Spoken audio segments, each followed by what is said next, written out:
बेटा, सब सत्संगी इस कोशिश में लगे हैं कि हमें भी मालूम पड़े कि ये 5 नाम क्या। ये चीज समझाने वाली नहीं है, ये महसूस करने वाली है। हाँ जी हाँ जी। तो ये सारा ही गपड़ चौथ है भाई, ये सारा काल का जाल है। इन बौड़ी आत्माओं को पता नहीं था, बन बैठे ये गुरु, इन कख का पता नहीं, इनका सतनाम समझ में नहीं आया। कितने के सतनाम चौथा लोक है, फिर ये असली राम है। सतनाम को सतलोक भी कहते हैं, सारनाम भी कहते हैं, सतनाम भी, सतपुरुष भी, सत शब्द भी उसी को कहते हैं। ये मूर्ख खाक जाने थे सतलोक के बारे में।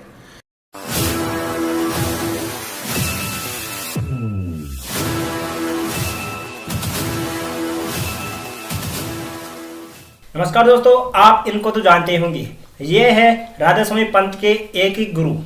इनका नाम गुरिंदर सिंह जी है और ये अपने शिष्यों को, जिनको ये नाम दीक्षा देते हैं, उनको ये 5 नाम जाप करने के लिए देते हैं। तो आज का हमारा टॉपिक यही है कि ये 5 नाम कौन से हैं और इनका जाप करने से हमें मोक्ष की प्राप्ति होगी या नहीं।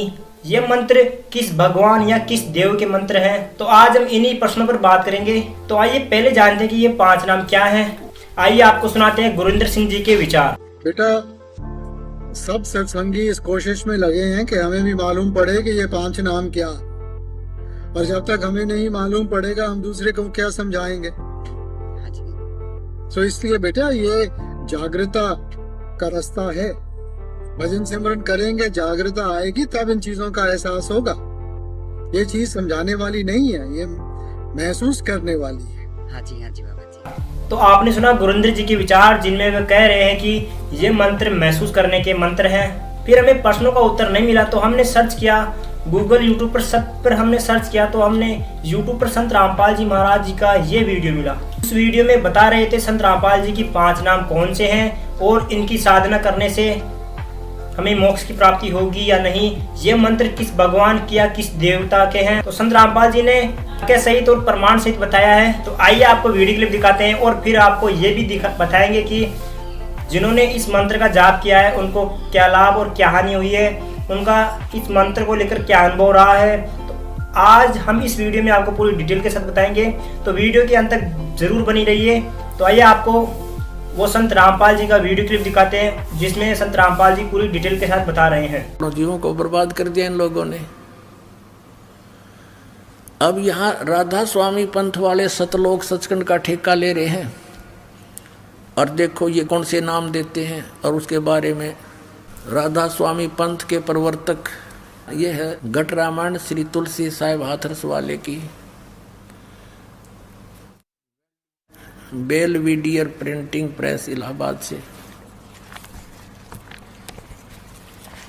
ये घट रामायण एक भाग सतगुरु तुलसी साहिब हाथरस वाले की रची हुई, जिसके 27 पृष्ठ पे हम आते हैं। इस पे ये 500 नाम काल के बताए हैं। अंतर गुफा तहाँ चल जाऊं, जहाँ साहिब के दर्शन पाऊं। 500 नाम जीव जब भाख्या, 6वां नाम गुप्त कर रखा। ये राधा स्वामी वाले ने छठेगा बिना बेरा 5 बगाटा जोड़े, ओंकार ओंकार ज्योत निरंजन सोहम और सतनाम। ये सोहम परमात्मा से ले लिया। और सतनाम ये एक जाप बतावे। 500 नाम काल के जानो, तब दानी मन शंका आनो। निर्गुण निराकार निर्वाणी धर्म राय, यूं 5 बखानी। जीव नाम निज कह विचारी, जान बूझ दानी झक मारी। ये 500 नाम काल के ओंकार ओंकार ज्योत निरंजन सोहम और सतनाम कहती है। सतनाम ये जाप भी बतावे और तरह के जो ये तो सदा बुमड़ा खावे। अब यहाँ देखो, दानी सुनो विधि बात हमारी, हम चले जाऊं पुरुष दरबारी। सुरत नरत ले लोक सिधाऊं, आदि नाम ये सत्य। ओम तत्सत में यो सत्य है, गुप्त है। आदि नाम ये भी गुप्त है, आदि नाम नहीं है, और मंत्र है, उसको सार नाम कहते हैं। आदि नाम ले काल गिराऊं, इससे तक काल बेहोश हो जाता है इस मंत्र के जापते है। और सत नाम ले जीव उभारी, ये 2 अक्षर का मंत्र है, जिसमें एक ओम है, सत्य नाम 2 अक्षर का, और एक तत् सांकेतिक। इससे जीव उभरेगा, इससे पाप नाश होंगे, निर्मल होगा, सत भक्ति बनेगी और अस चल जाऊं पुरुष दरबारी। ये तुलसीदास हाथरस वाले ने कबीर साहब की वाणी पढ़ रखी है, इसका समझ में कुछ आया नहीं, लेकिन सतनाम और आदि नाम इसका भेद इसके पास नहीं था, लेकिन लिखवा दिया मालिक ने इसके कर कमलों से। अब ये 5 नाम जाप करते हैं, ओंकार अरंकार ज्योत निरंतर सोहम और सतनाम आदि। और ये राधा स्वामी पंथ वाले, ब्यास वाले, आगरा वाले और जय गुरुदेव मथुरा वाले, और ये भिवानी में दनौद गांव में ताराचंद जी ने बना दिया एक नारा चमटा गाड़ी लिया, ये भी 5 नाम दिया। इनका सार शब्द, सार नाम क्या है दनौद वालों का? बोला राधा स्वामी हमारा सार नाम है, और राधा स्वामी बैठा भूत बना बुक्की में, ये उनका सार नाम वहाँ बैठा। तो ये सारा ही गपड़ चौथ है भाई, ये सारा काल का जाल है। इन बौड़ी आत्माओं को पता नहीं था, बन बैठे ये गुरु, इन कख का पता नहीं, इनका सतनाम समझ में नहीं आया। कितने के सतनाम चौथा लोक है, फिर ये असली राम है। सतनाम को सतलोक भी कहते हैं, सारनाम भी कहते हैं, सतनाम भी, सतपुरुष भी, सत शब्द भी उसी को कहते हैं। ये मूर्ख खाक जाने थे सतलोक के बारे में। और सिरसा वाले कौन सा जाप करते हैं? अकाल मूर्त सब स्वरूपी राम सतपुरुष। इन नजमा कति काम बिगाड़ दिया। इनको किसी ने कह दिया कि तुम तो ये 500 नाम काल के जाप कर, इन्हें तुरंत बदल लिए। पहले तो वो खेमामल जी जो फाउंडर ऑफ द सच्चा सौदा सिरसा वाले का, वो भी 5 नाम जाप करता था। फिर बाद में इन्होंने ये 3 नाम जाप शुरू कर दिया कि अब कौन के बोलेगा, ले कर दियो हमारा क्या करेगा। तो संत रामपाल जी ने इन्हीं की किताबों को खोलकर बताया कि ये मंत्र काल के हैं और इन मंत्र के जाप करने से मोक्ष प्राप्ति नहीं होगी। तो आइए अब आपको कुछ लोगों के अनुभव सुनाते हैं जिन्होंने इस मंत्र का जाप है, और जो गुरिंदर सिंह जी साधना बताते हैं उसके अनुसार भक्ति की है, उनको क्या लाभ और क्या हानि हुई है। तो आइए आपको कुछ लोगों के अनुभव सुनाते हैं। सर, आपने जो बाबा चरण सिंह जी से नाम लिया था, उन्होंने आपको क्या भक्ति साधनाएं बताई? उन्होंने जी हमारे को 5 नाम बताए थे जी, ज्योत निरंजन, ओंकार, अरंकार, सोहम, सतनाम। ये 5 नाम की भक्ति बताते थे कि आपने 2.5 घंटे ये डेली इसका जो आपने बैठ के सिमरन करना, आधा घंटा आपने शब्द तो सुननी है और 2 घंटे आपने 5 नाम का जो सिमरन है ये करना है। सर, आपको जो भक्ति साधनाएं बताई गई, क्या इसका कोई शास्त्रों में प्रमाण है? इसका सर कोई प्रमाण नहीं, क्योंकि ये तो हम जब हम संत रामपाल जी महाराज की शरण में आए हैं तो इन्होंने बताया कि 5 नाम काल के हैं। तुलसीदास की घट रामायण जो उसमें साफ लिखा कि 5 नाम काल के जानो।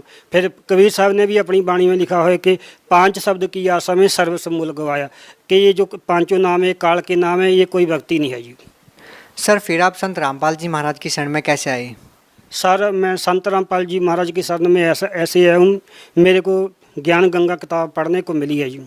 ज्ञान गंगा किताब पढ़ के जब मैंने देखा, प्रमाण देखे, सभी कुछ मिलाया, देखा कि असली जो भक्ति है शास्त्रों के अनुसार ये भक्ति है, वो किताब पढ़ने के बाद मेरे को ज्ञान होया। और फिर मैंने 28 सितंबर 2014 को संत रामपाल जी महाराज की शरण में जाके बरवाड़ा आश्रम में नामदान लिया जी। सर, आप लगभग 18 साल तक राधा स्वामी पंथ से जुड़े रहे हैं, उसके बाद आपने संत रामपाल जी महाराज से नाम दीक्षा ली है। सर, ये क्या कारण है आपको संत रामपाल जी महाराज से नाम दीक्षा लेने की ज़रूरत पड़ी, जब आप 18 साल तक एक ऐसे मिशन से जुड़े हुए थे जिसमें लाखों लोग अभी भी जुड़े हुए हैं, बावजूद इसके आप संत रामपाल जी महाराज से जुड़े, क्या कारण है? राधा स्वामी ने जब नामदान दीक्षा लिया, नामदान दीक्षा लेने के बाद तुरंत मेरे को सेवा मिल गई प्रचारक की, और प्रचारक की सेवा करता था, नामदान देता था, सत्संग करता था। सुबह शाम मेरे 3-3, 4-4 प्रोग्राम चलते थे, कम से कम 6 राज्य में मेरे प्रोग्राम चलते थे। और कोई भी किसी भी मिशन, किसी भी मतलब संस्था में जॉइन होता है तो वहाँ पे उस गुरु को अपना परमेश्वर समझते हैं, और एक बार परमेश्वर समझकर उनसे नाम ले लिया, फिर बाद में वहाँ से सेवा जब मिल जाती है तो उसी की सेवा में अटक जाता है। सर, ये बड़ी आश्चर्यजनक बात आपने बताई कि आप प्रचारक थे राधा स्वामी पंथ में और आप नाम दीक्षा देते थे, इसके बावजूद आपने संत रामपाल जी महाराज से नाम दीक्षा ली। कितने लोगों को आपने नाम दीक्षा दी सर? राधा स्वामी में जब सत्संग करते थे और नामदान दीक्षा देते थे तो मैंने कम से कम, हमारा हर बरस का रिकॉर्ड रहता था, मैंने 52,000 लोगों को नामदान की दीक्षा दिया है। 52,000 लोगों को? 52,000 लोगों को मैंने नामदान की दीक्षा दिया है। सर, ये अपने आप में एक बहुत ही आश्चर्यजनक बात है कि 52,000 लोगों को आपने नाम दीक्षा दी। आपका मन परिवर्तन कैसे हुआ? कैसे आपने संत रामपाल जी महाराज को अपना गुरु बना लिया? आप खुद एक गुरु थे, आप 52,000 लोगों को प्रतिनिधित्व करते थे, इसके बाद आपने संत रामपाल जी महाराज को अपना गुरु बनाया। जब हमने नामदान की दीक्षा लिया संत रामपाल जी महाराज से, घर पर आए। घर पर आने के बाद में हमने काफी सत्संग सुने, ग्रंथ का मिलाप किया। मेरे घर पे 1000 पुस्तक की लाइब्रेरी थी, काफी संतों के पुस्तक मैंने भेगा किए थे। मेरे घर पे वेद भी था, गीता भी थी।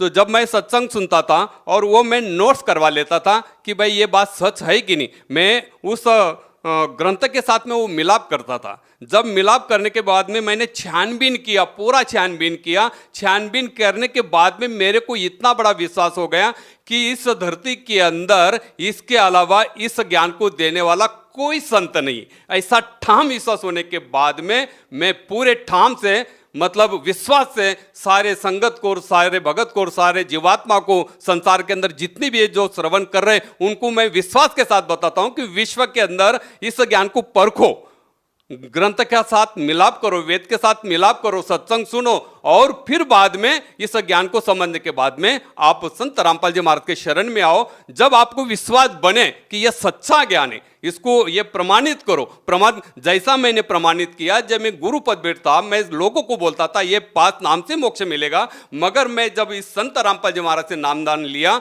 नाम लेने के बाद में जब घर पे आके सत्संग सुने, सारे ग्रंथ के साथ हमने खोल मिलकर छानबीन कर जब मेरा पूरा विश्वास हुआ, तब हमको इतना दृढ़ विश्वास हो गया कि संसार के अंदर इस ज्ञान के अलावा, इस शास्त्र के भक्ति के आधार पर ही मोक्ष हो सकता है, वरना दूसरा संत इस संसार के अंदर है ही नहीं और इस नाम का अधिकारी कोई है ही नहीं है। मैंने खुद जानबूझ कर ये सब चीज मैंने खोज करके देखा और सारे जितने भी संत के साथ हमने मुलाकात किया था, उस टाइम पे मेरा भी भ्रम था कि भाई ये 5 नाम ही मोक्ष के। मगर जब मैंने सारे ग्रंथ का छानबीन करने के बाद में मेरे को पता चला कि यही सच्चाई है, तो ये मनुष्य जन्म मिला है तो इसका मोल यही सच्चाई से लगेगा। सर, एक आखिरी प्रश्न आपसे पूछना चाहेंगे। वो जो प्रश्न है वो राधा स्वामी पंथ के अनुयायियों की तरफ से है कि आपको जब ये पता चला कि ये जो नाम आप जाप करते हो वो काल के जाप हैं और आपके बेटे की मुक्ति नहीं हुई है और ज्ञान जो आध्यात्मिक है वो कोई और ही है, क्या उसके बाद आपकी ठाकर सिंह जी महाराज से बात हुई?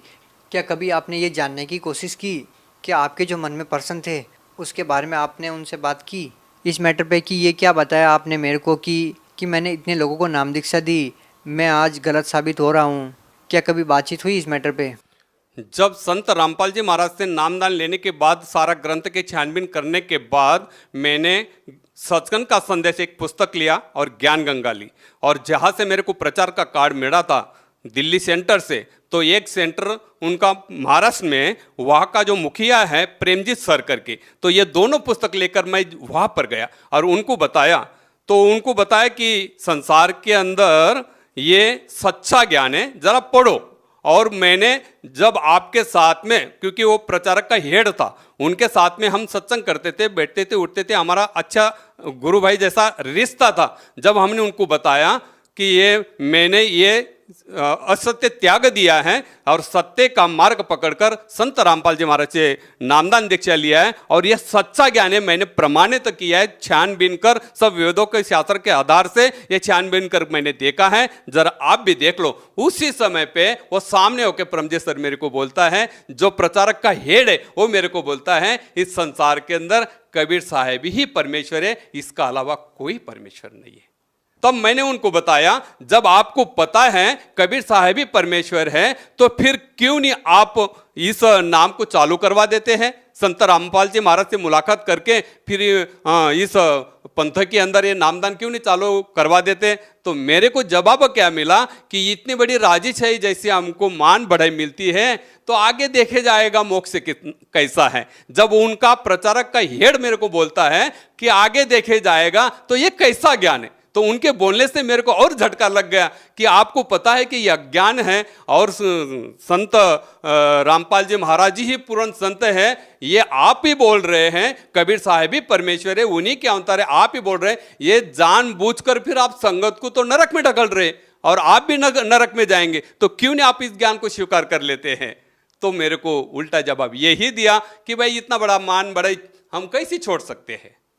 तो सर बहुत बहुत धन्यवाद आपका, क्योंकि आपने सच्चाई को स्वीकार करके हजारों लोगों के जीवन के साथ खिलवाड़ न करके सच्चाई को स्वीकार किया और आप जैसे जो लोग हैं वो भक्ति करने के लिए, परमात्मा को प्राप्त करने के लिए ही घर से निकलते हैं और आपको पता चला कि जिस लाइन पे आप लगे हैं वो गलत है और आपने तुरंत त्याग दिया, तो इससे सिद्ध होता है कि आज तक आपने परमार्थ के लिए कार्य किया, स्वार्थ के लिए नहीं किया।